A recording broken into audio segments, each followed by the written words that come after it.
Hello दोस्तों, नमस्कार। मैं हूं ब्रजेन और आइए शुरू करते हैं एक और महत्वपूर्ण लेक्चर सीरीज जिसमें मैं आपको हिंदी में बताने वाला हूं बहुत ही महत्वपूर्ण टॉपिक इम्पॉर्टेंट विलोम शब्द। विलोम शब्दों की जो लिस्ट है बहुत लंबी है, लेकिन मैंने उसमें से सेलेक्टेड जो एग्ज़ाम के लिए बेहद महत्वपूर्ण है उनको आपके लिए यहाँ पे कलेक्ट किया हुआ है। और ये इसको मैं कम से कम 2 सीरीज़ में बना के आपको दूंगा ताकि आप याद कर सकें। मैं कोशिश करूंगा कि मैं आपको समझाऊं ताकि ये याद भी होते चले जहाँ पे ज़रूरी है। दोस्तों आइए शुरू करते हैं। सबसे पहले लिखा है अवलंब। अवलंब का विलोम होता है निरालंब।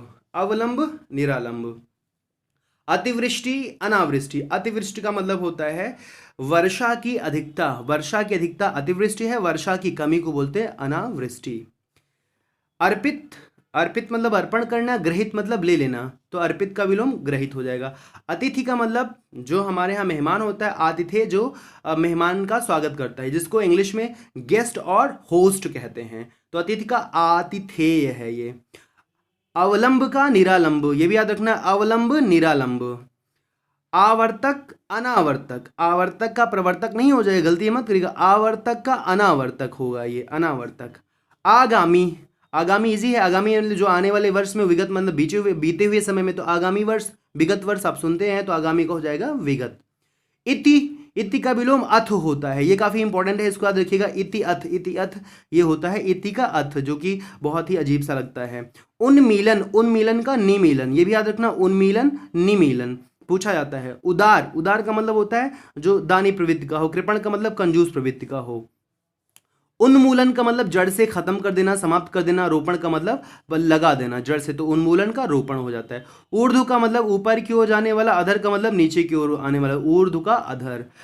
रित का अनरित। रित अनरित ये भी इंपॉर्टेंट है। रिजु का मतलब होता है सरल रेखा। वक्र का मतलब वक्र यानी कर्व होता है, तो रिजु का वक्र, रिजुता वक्रता भी होता है। रिद्धि का सिद्धि नहीं होगा, रिद्धि रिद्धि सिद्धि एक ही है लगभग। रिद्धि का विलोम विपन्न होगा, यानी कि दरिद्रता, रिद्धि का विपन्न होता है। एकत्र इकट्ठा करना, विकीर्ण फैला देना। औदीत। औदीच्य का दक्षिणात्य, ये काफी इंपॉर्टेंट। औदीच्य का दक्षिणात्य, इसको देखिएगा अच्छे से, याद करिएगा, याद हो जाएगा। औरस। औरस मैंने आपको वाक्यांश के लिए एक शब्द दिया हुआ है। औरस का मतलब है अपनी पत्नी से उत्पन्न पुत्र को औरस कहते हैं। दत्तक का मतलब गोद लिया हुआ पुत्र, तो औरस और दत्तक एक दूसरे के विलोम है। कृतज्ञ एहसान को मानने वाला, कृतज्ञ एहसान को ना मान, ये कृतघ्न है और ये कृतज्ञ है।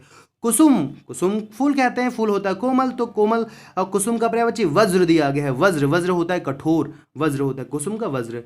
कृश। कृश भी इंपॉर्टेंट है, बहुत ज्यादा इंपॉर्टेंट है। कृश का मतलब होता है कमजोर, जीर्ण शीर्ण, कमजोर शरीर वाला। और पुष्ट का मतलब तंदुरुस्त होता है, या स्थूल का मतलब भारी भरकम शरीर वाला, तो कृश का मतलब होता है पुष्ट या तंदुरुस्त या स्थूल। कृत्रिम का मतलब होता है जिसको इंसान ने बनाया हो। नैसर्गिक या प्राकृतिक, तो कृत्रिम का नैसर्गिक और प्राकृतिक आप जानते होंगे। कृपा का विलोम कोप होता है। कृपा कहते हैं ये भगवान की कृपा है, फिर ये कहते हैं ये देवी जी का कोप है, तो कृपा और दो कोप दोनों एक दूसरे के विलोम होते हैं। और देखते दोस्तों यहाँ पे जो आपके पास है कुलदीप। कुलदीप का मतलब होता है परिवार का नाम रोशन करने वाला, कुलदीप, कुल का दीपक। और कुलांगर मतलब परिवार का नाम डुबोने वाला, कुलांगर, कुलदीप का कुलांगर। खगोल का विलोम भूगोल, याद रखिए, खगोल शास्त्र आप जानते हैं, भूगोल। खेचर का मतलब है भूचर। खेचर को हम नभचर भी बोलते हैं।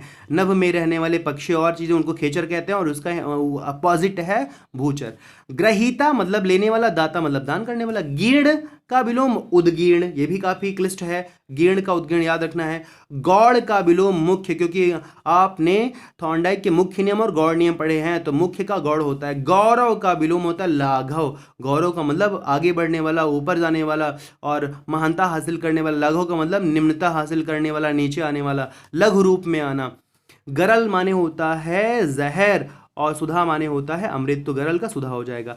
चेतन और जड़ बहुत बार पूछा गया है। चेतन जिसमें चैतन्यता हो, जड़ मतलब जो स्थिर हो, जड़ चेतन एक दूसरे के विलोम है। छादन का होता है प्रकाशन। छादन प्रकाशन इंपॉर्टेंट है ये। छाया का धूप भी होता है, लेकिन छाया का आतप, आतप याद रखिएगा, छाया धूप तो जानते ही होंगे, लेकिन छाया का होता है आतप। जंगम बहुत बार पूछा गया, जंगम का होता है अस्थावर। अस्थावर का मतलब पेड़ पौधे, ये नदी तालाब झील झरने जो स्थिर रहे, हट ना सके अपने स्थान से। जंगम का मतलब जो चलायमान हो, हम लोग पशु पक्षी जानवर। जितेंद्रिय का मतलब जिसने इंद्रियों को जीत लिया हो। इंद्रियाशक्त मतलब जो इंद्रिय के वश में इंद्रियों के आसक्त हो, तो जितेंद्रिय का इंद्रियासक्त। ज्वलन का मतलब जल रहा हो। समन का मतलब उसको बुझाया जाए, जैसे अग्निशमक यंत्र होता है, अग्निशमन यंत्र होता है अग्नि को बुझाने वाला यंत्र, तो शमन होता है यानी बुझाना, ज्वलन माने जलना। टीका, ये टीका माथे पे लगाने वाला टीका नहीं है, ये टीका है साहित्य में जो लोग कभी लोग टीका टिप्पणी या टीका लिखते हैं, तो टीका का विलोम भाष्य होगा। जी हाँ, काफी इंपॉर्टेंट है, वेरी वेरी इंपॉर्टेंट, टीका का विलोम भाष्य हो जाएगा। ढाढ़स, ढाढ़स का मतलब एक तरह से सांत्वना है। और त्रास, त्रास का मतलब और इसी को हतोत्साहित करना, ढाढ़स का विलोम त्रास होता है, ये इंपॉर्टेंट है। तनवंगी का स्थूल अंगी होता है, तनवंगी और स्थूल अंगी भी इंपॉर्टेंट है। और हाफ सेंचुरी पे है, 50 नंबर पे है तंद्रा। तंद्रा का मतलब नींद से है, जागरण का मतलब जागने से है, तंद्रा और जागरण।